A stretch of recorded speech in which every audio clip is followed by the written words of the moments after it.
शुक्रवार देर रात खंड के गांव कुदनी के पास एक दर्दनाक हादसा हो गया, जिसमें कुछ व्यक्तियों को गहरी चोटें लगी हैं, जिन्हें प्राथमिक उपचार के लिए टोहाना के अस्पताल में भेजा गया है।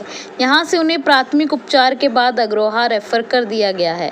बता दें कि वहां से गुजर रहे बाइक सवार व्यक्ति हंसराज द्वारा जानकारी देते हुए बताया कि यह दोनों गाड़ियां टोहाना की तरफ से बड़ी तेजी से आ रही थी, जिन्हें देखकर लग रहा था कि इनका भयंकर एक्सीडेंट होगा।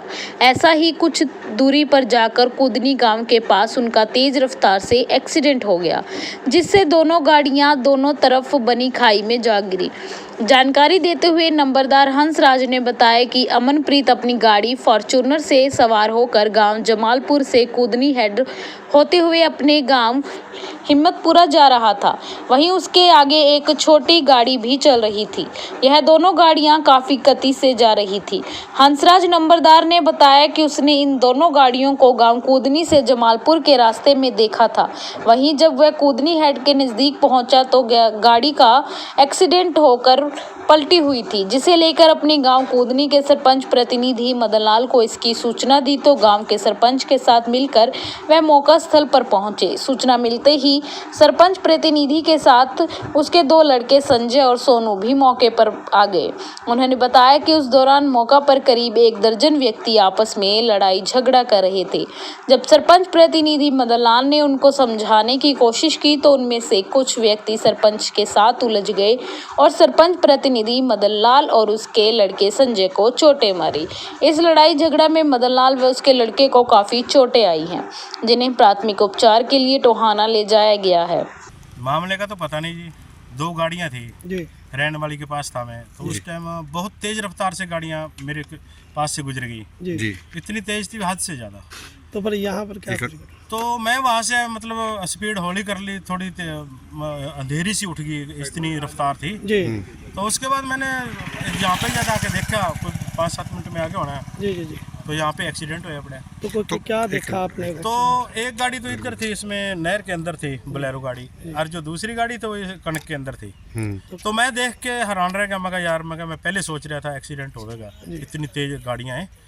तो उसके बाद मैंने सोचा मैं कुछ कर नहीं सकता, मैं फिर गांव में चला गया। गांव में जाके सरपंच को बोला, सरपंच साहब ऐसे ऐसे एक्सीडेंट हो गया, तो अपना हक है बचाने का। तो उसने 3-4 बंदे वो ले लिए, 2 हम हो गए, एक मेरे साथ और चढ़ गया गांव में से। जब हम इधर आए तो देखा कि गाड़ी में कोई बंदा ना हो, मैंने लाइट भी लगाई, इधर मोटरसाइकिल कर दिया।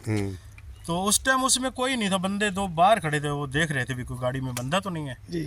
उसके बाद हमने दूसरी गाड़ी भी देखी, इसमें कोई बंदा नहीं था। तो सरपंच के कैसे चोट लगी है? अच्छा, जो मतलब एक गाड़ी और आके खड़ी थी उरली साइड में, उस गाड़ी के पास ही सरपंच और ये सारे आ गए। तो ये बचाव करने लगे। इन्होंने ये सोचा, हमने ये सोचा भी हो सकता है ये गाड़ी वाले आपस में भिड़ गए हों जी। भाई इनका भी एक्सीडेंट हुआ, इनका भी, इनने कर दिया, इसने कर दिया, आपस में भिड़ रहे हैं, ये हमें ये हो गया। तो हम बचाव के कारण उनको छुड़ाने लगे। तो उन्होंने सरपंच के पहले तो जब उसने टी-शर्ट पा रखी थी, वर्दी, वो बनैन वो पाड़ दी। उसके बाद जब हमने इतना करे, यार क्या है यार, कोई बात नहीं यार, हटो यार हटो। इतने जो इधर आदमी खड़े थे, उनके हाथ में एक तो डंडे थे बड़े बड़े, कम से कम 6-7 बंदे के हाथ में डंडे होने। तो एक रिवॉल्वर लेके खड़ा था, उसने मतलब गोली चला दी। गोली चलाई है? हाँ, मेरे मतलब इस तरह खड़ा था। अच्छा। गोली चला दी। मैं कहा भाई मसला तो ये टेढ़ा है, मसला और है भाई, मगर भागो, मगर अपना बचाव वाला मसला नहीं है। इतने उसने फिर दूसरी को चला दी, इस साइड पक्की सड़क के ऊपर जो बंदे खड़े थे वो चिंगाड़े से निकले उनसे जो उन्होंने चलाई।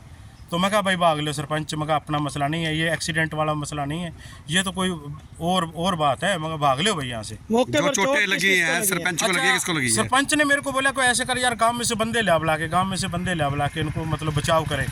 तो इतने मैं तो बंदे लेने चला गया, इसने डंडा मारे इसके सरपंच के लड़के को पकड़ रखा था। सरपंच के डैडी को, मदन लाल को, उनको कुछ नहीं पता जी। तो गाड़ियाँ किधर से आ रही थी? वो गाड़ियाँ इधर से आई दोनों। अच्छा, रैन वाली साइड से, यानी कि जमालपुर साइड से आई। ये जो दूसरी गाड़ी है जो हिम्मतपुरा की गाड़ी बताई जा रही है, ये कौन थे जी? ये तो इधर का ही बता रहे हैं, हिम्मतपुरे का, ये नहर के ऊपर गा रहा है कोई। क्या नाम बताया जी उसका? नाम अमन। अच्छा, ये जो अमनप्रीत को भी चोटें लगी हैं इसके बाजू में बता रहे हैं। और जो दूसरे जो लोग इधर बिलोरो वाले थे इनको चोटें कोई उनका पता नहीं, जो दूसरी गाड़ी आई ना, जब मैं बंदे बुलाने गया जी। हूँ तो उस टाइम वो निकल गए वहाँ से, निकल गए? चल बंदे बुला के आए ना, वो निकल गए उस ठीक है, धन्यवाद। ठीक है। ये 10:30 बजे रात को सूचना मिली थी, मौके पे एसओ साहब आए थे। अब मेरे को आदेश दिए गए कि गाड़ियों को सुरक्षित अपने थाना आता में खड़ी किया जाए और घटना के बारे में उनके बयानात लेके पीड़ितों के जब भी कन्फर्म होगा क्या बात हुई क्या ना हुई। कितने लोगों पर चोट लगी है? 2 एक तरफ इंजर्ड बता रहे हैं, एक तरफ बता रहे हैं। तो कहाँ अभी पे तक स्पष्ट नहीं हो रहे कितनी इंजर्ड कहाँ दाखिल हैं, इस बारे में एसओ साहब को ही पता है, वो खुद गए हुए। गाड़ियों की हालत कैसे है? गाड़ियाँ दोनों दुर्घटनाग्रस्त में किसी तरह की कोई प्रथम है उसमें आपने कोई गोलीबारी की या कोई और कोई ऐसी अभी तक कोई सामने नहीं आई है। बात जब भी सामने आएगी आपको सूचित किया जाएगा।